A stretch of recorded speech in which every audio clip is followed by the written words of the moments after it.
Hey YouTube, in this video I'm going to be doing a slightly updated deck profile on my Silver Thorn deck. So this deck I posted on the channel before, but I did change it to be more in line with the World's Finalist deck profile, which is it's a pretty popular deck right now, mainly because because Pale Moon actually won Worlds, and it was not really the expected to win compared to what was out there, like, you know, Murakumo, Tachikaze, those guys were all there. But Pale Moon proved that they were the most consistent, and they actually managed to win. So we'll show the deck profile. Mine is a little bit different. It's not the exact. It's not like I net deck that guy's deck. I feel like, I mean, I've always used. People who watch my channel for a long time, they've seen me use Silver Thorn as my main Pale Moon deck since forever. So I was really glad to see that they actually won for once. So without further ado, let's get right into it. So, of course, for Silver Thorns, you gotta run Silver Thorn Dragon Tamer Luquier. So she's really, really good in Standard. She has a Vanguard and Rearguard effect, so if you call her out from the soul on Rearguard Circle, she will also get 10k power if you call 2 or more. Of course, the Vanguard will get that as well. And her main effect is Counterblast 2, discard a card, and call any number of Silver Thorns from the soul, and all your front row unit Rearguards get plus 3k power. So very, very good card, very consistent. Vanguard Counterblast 2 is, you would think it's a hefty cost, and it is, but that's the only way I can see them balancing this deck, is by making her cost Counterblast 2. So one of the main strategies of the deck is to really use the Counterblast effectively, and you know, like, use it optimally. So you don't want to just waste Counterblast. Sometimes you don't even need to use your Rearguard Counterblast effects if you know you're going to be able to do this, like, on the following turn. So there's a lot of strategy when using this Pale Moon deck. It's a lot more strategic in terms of knowing when to make the plays, compared to, say, Tachikaze or any other Excel clan that can just kind of spam the field, like Narukami, for instance, and then just kind of go off. So this one takes a little bit more setup and fine-tuning before you actually make your big moves. So other grade 3 is obviously going to be Dorian. You got to run 4. It's the only other Silver Thorn grade 3 that's good right now. In fact, I don't even think there is another grade 3. Yeah, it's just these two. So Vanguard Rearguard effect, at the end of your turn, put all your other Rearguards into the soul. Now notice it says all other Rearguards. That includes non-Silver Thorns. And then draw a card for every 2 cards put. And if you put 4 or more, return a grade 3 with Silver Thorn from the soul to the hand and retire this unit. So really, really good. One of the key reasons why the deck is so consistent is because if you have to ride Dorian as your first grade 3, it's not the end of the world. Now, granted, you will fall behind, but unlike other decks that, if they don't open up with their main grade 3, like, for instance, Anger Blader, if you open up with your other grade 3, you're pretty much going to lose in a tournament environment, unless the opponent was, like, having to G-assist or something bad happened to them too. So, but this deck can recover itself by riding Dorian first, and it's not the end of the world if you don't ride Lucia first. So that's really, really good.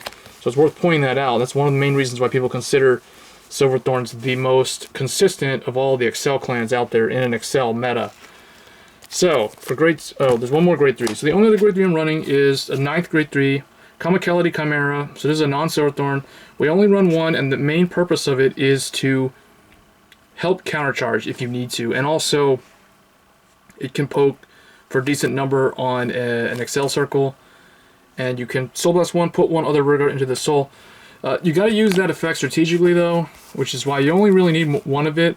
In fact, you could get away without running this at all if you don't have this card, but I put in here as a 9th grade 3 just as an extra attacker on Excel circles and stuff like that, and to help countercharge so that you can use this effect more than like 2 times per game. Usually you'll end up using this effect 2 times per game and really no more, but if you have this, it helps you conserve counterblasts that way. For grade 2s, we run Lillian. Lillian is really, really good at helping fill the Silver Thorn count 4 into the soul, 4 different names in the soul. And usually what you'll do is you'll get Lucia into the soul, so you can have Dorian get it from the soul to your hand, so you can re-ride, you get another Excel circle on the following turn. So that's the major play using this card, but there are other times where you may not need her, like if you opened up with 1 or 2 of these in your hand already, or you had one in your opening hand, you drew a second one, you know, stuff like that, and you need to have different names. You can either use this to filter her in, or if you need to get a particular grade 2 attacker or something in there, you could do that as well. So lots of different choices with this card, and then it also has the 10k power when you have 4 more when it attacks as a rear guard, and you have 4 more different Silver Thorns. So both of its effects go hand in hand with allowing it to get the full potential. Next grade 2 I'm running is 4 Silver Thorn Rising Dragon. So Rising Dragon at 4 copies, because this has the same effect as Luquier's first continuous effect. So if you call 2 or more cards from your soul this turn, it gets plus 10k power. So it's just a really good beater. I mean, it's a Silver Thorn. There's not a whole lot more to say about that card. You want to run max copies of it.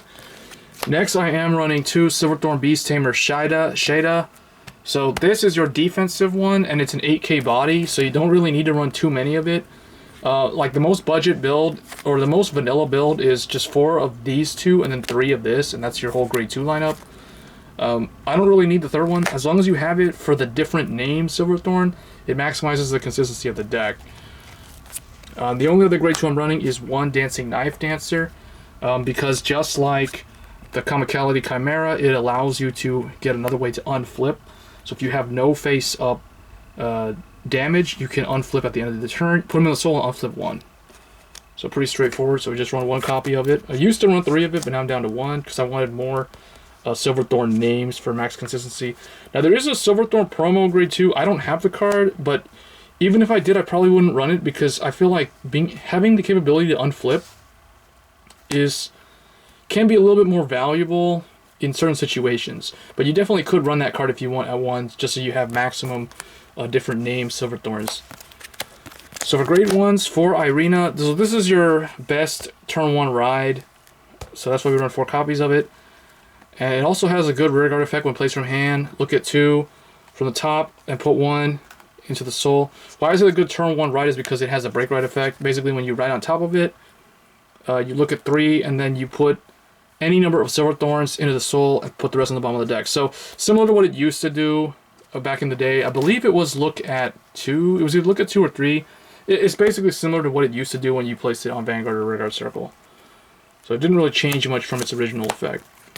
Next I'm running 4 Silver Thorn Conjurer Romy. So she is needed at least 3 copies. So if you're running the grade 1 Sentinel, you want to be running at least 3 of this and 4 Irina for the different names. But 4 of this is really good because you can use it early to rest, put in the soul, and then just look at 3 cards and put any number of Silver Thorns. Basically stack for Silver Thorns for the mid-game and late-game plays.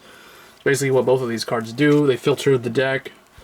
One thing I will mention, though, is the triggers, like OTT, the triggers end up at the bottom of the deck when you do a lot of this filtering.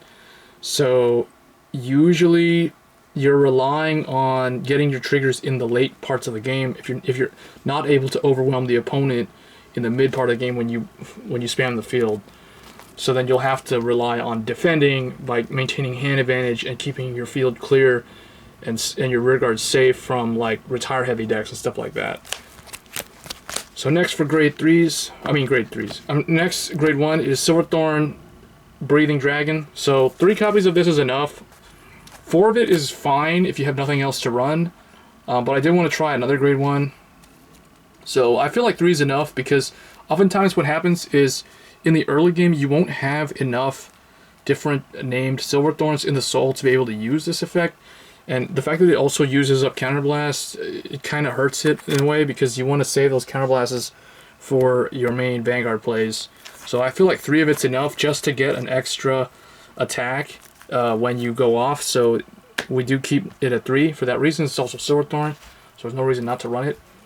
And then the only other grade 1 I'm running is 2 Brasse Bunny. So this I picked up from looking at how the champion deck was built.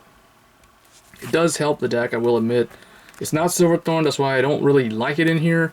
But in terms of what we have available now, it makes sense to run it. I mean, the only other card I can see myself running would be, like if I wanted to run the grade 1 Sentinels, which I used to in the previous deck, or maybe, I don't know, Starting Presenter, but that's really not good unless you're running 4 of it. So I feel like this is probably the best pick. So we're running 2 of it. just to help you get another way to set up the soul early by soul charge if you have to, and it drop and draw as well, kind of like the old Dragon Monk Gojo plays.